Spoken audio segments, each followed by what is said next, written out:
Dear students, today we will discuss about the buffer solutions. So a buffer is actually it is aqueous solution which consists of a mixture of weak acid and its salt, which we call it as an acid buffer, or weak base with its salt, and it is called as basic buffer. Usually, buffer changes its pH every little when a small amount of acid or a base is added to it. So, buffer solutions are widely used for various chemical application. Among that, the blood is one of the example for buffer solution which is commonly found in nature, which has around a pH of 7.4. And many people will experience anxiety and they suffer from alkalolysis. Alkalolysis is a disease in which the blood pH will be usually exclusively high. So the reverse condition is called as acidosis, in which the pH of the blood is greater than 7.4. So some of the chemical reaction, they only occur at certain pH, and among them the household and consumer items which are new to monitor the pH values, such as shampoo to combat the soap's alkalinity to avoid inflammation, baby's lotion to retain pH around 6 to discourage multiplication of bacteria, washing powder, eye drops, fizzy lemonade, etc.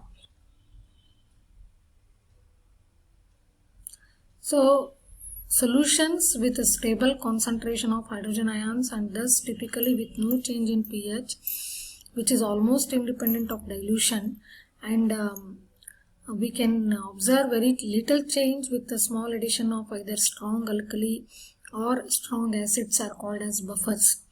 So in terms of that, we can say solution which prevents any pH change when a small amount of strong acid or base is applied to it can be called as buffer solution, as simply as a buffer. So buffer can maintain both alkalinity and acidity in balance.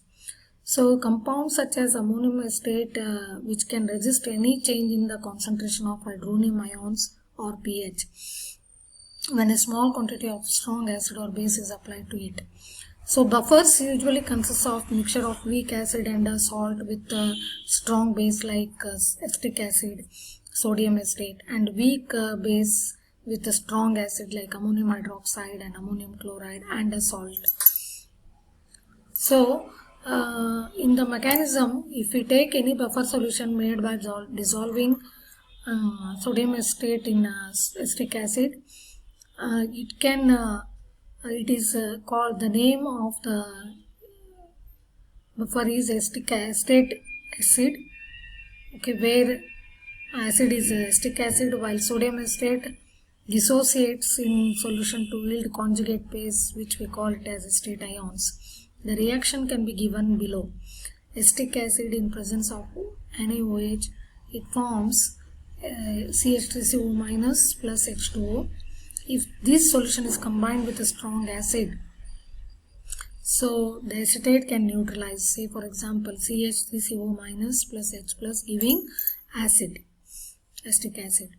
So in the preparation, what we can see is there are various methods to prepare a buffer solution with a different pH, and if you want to prepare a solution of acid with its conjugate base, usually it is approached by dissolving acid component of the buffer in around 60% of amount of water, which is used to produce the final volume of the solution.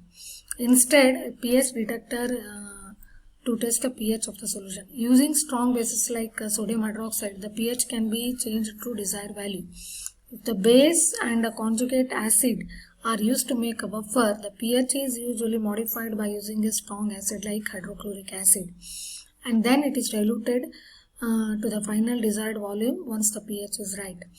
So say that there are additionally we can prepare so many buffers with both solutions of acid type and base form. So what we can see, both solution must have the same quantity of buffer as in the final solution. Any one solution to the other by tracking the pH to get the final buffer. In the third method, we can use Henderson-Hasbulla equation. You can determine the exact amount of acid and conjugate base required to make a buffer of certain pH. So which is given by pH is equal to pKa plus log A minus divided by log A minus divided by HA. Types of buffer solution. As already we have discussed, there are two buffer forms. One is acid buffer, another one the base buffer. Acid buffer is the one which contain large quantities of weak acid and its salt with a strong base called acid buffer. So once the acid side on the acidic side, buffers can have the pH, that is the pH is below 7 at 298 Kelvin. So the equation gives the pH, that is acetic acid with the sodium acetate. So in that pH will be equal to pKa ln active mass of salt into active mass of acid divided by active mass of salt divided by active mass of acid. Here Ka is the acid dissociation constant of weak acid. If we take the basic buffer, which contains relatively large quantity of weak base and its salt with a strong acid, and on the alkaline side these buffers have the pH higher than 7 at 298 K. Example is buffer of ammonium hydroxide and ammonium chloride, which can be determined by P equation. POH is equal to pKb plus ln active mass of salt acid active mass of salt divided by acid, where Kb is the base dissociation constant. These equations are called as Henderson-Hasbulla equations. So buffer examples are blood, which contain a bicarbonate buffer system, triazole buffer, phosphate buffer, etc. Thank you.